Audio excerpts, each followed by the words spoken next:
Alright, today we're making a video on how to smash on the first link. Now, I'm not gonna lie, the first process to smashing on the first link comes down to messing with females who have high interest in you. You cannot mess with a girl who has medium to low interest and then take her out and expect her to smash you on the first link. She doesn't see you as that guy and she's kind of unsure about you. It's just not gonna work out like that. Now, how do you know if a girl has high interest? If she sends you hard eyes, she replies to your stories, she talks a lot in the text messages and she replies very fast, she likes multiple of your pictures, if she sends you any type of choosing signals in real life, like staring at you, anything like that, 9 times out of 10 she has high interest in you. So boom, now you're texting this girl, you don't want to text her too long, but you don't want to text her too short. You make her a little comfortable in the text message, have a little conversations. I want to say for, about 30 minutes back to back, and then you're like, you want to set the link. Now, if you're anything like me and you can't have people over at your house, I always go to the park. Now, what does this consist of? That you text a woman to get them on the link. Now, I'm not gonna lie, you're gonna want to have a reason if you do invite them to your house for why they're coming to your house, because you don't want to make it just seem like we're just gonna get straight to fuck. Now, this can work with certain women, but it's not gonna work with all. So something you could do is be like, oh, start talking about a movie in the first few text messages and be like, oh, you should come over and watch that movie with me, or we could watch this anime or some shit, right? So what you want to do, which what I would normally do, is I text a girl, set up arrangements around 8 p.m. The reason why you do 8 p.m. is because it's not too late in the night where it's like, oh, it's booty call hours, but it's just slightly before booty call hours. Set the link around that time, and I always set it around a park because a park is very ducked off. There are not that many people there, and you link up at the park at 8 p.m. You talk to her for about an hour, hour and a half, make her comfortable, set the vibe, which is not really that hard, and then you make your move. Now, when you're in the car, 9 times out of 10, they're gonna be staring at you, making eye contact, looking at your lips. And what I personally do, how I always escalate it from here, is I'm like, why are you looking at me like that? Or why you keep looking at my lips like that? Just building the vibe. So then as she looks at your lips like that, it's like, what do you mean? Blushing, you can tell off the vibe right there. And 9 times out of 10, this girl already has high interest in you. It's gonna go down regardless. What I normally do to break the touch barrier is if she has tattoos, I'm like, oh, for example, this is my tattoo right here. I'd be like, oh, what does this mean? Like touching it and shit. Oh, I can't see it. And then get her a little bit closer. Let's say she has some bracelets. I look at her bracelet, I'm like, yo, let me get one of these. Breaking the touch barrier. As I'm breaking the touch barrier to see how she's reacting to that, if it's a positive reaction, okay, I then presume to be like, oh, I can't see. Let me get that. Let me see. I kind of start dragging her over. And mind you, her body language matters. Her reactions matter. Pay attention to her reaction. But it should be good because she has high interest in you. So boom, I put her on top of me and then we start kissing from there, and it's just go from there. Or another thing I like to do is sometimes I'd be like, huh? I can't hear you. What did you say? You gotta get a little closer. I can't hear you. You said what? I can't hear you. And then boom, they get closer. Boom, get them on top of me. It always works in the car like that. Or for example, if you like to smoke, smoking definitely makes the vibes easier, because doing that, I do be nervous to do that. I'm not gonna lie. It makes me nervous. I still get nervous. No matter how much experience I have, I will always get nervous, and I don't know why. It's just who I am, right? If you smoke, I don't smoke no more. You can hit her up, be like, oh, let's go smoke. Now that y'all are more comfortable, because smoking naturally makes y'all comfortable and makes it easier to vibe with people. One time I smoked, I literally just grabbed her chin and kissed her.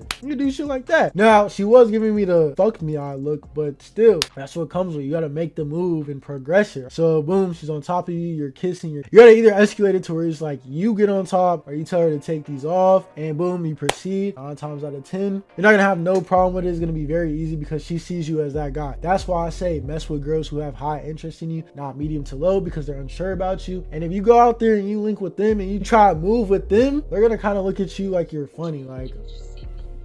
You're gonna gotta do that, and you're gonna be like, what's wrong? Because they don't see you as that guy. They're unsure if they want to mess with you. They're like, he's straight, he's cool, but I don't know about him. And you make a move and it's just and I don't want that to happen. I don't want any guy to, go out there and expect that and then waste their time, which I'm not saying that, oh, first links always have to be a smash, but that's the point of the video, how to smash on the first link. And this is a very blunt and honest video. You have to mess with a girl who has high interest in you and sees you as that guy.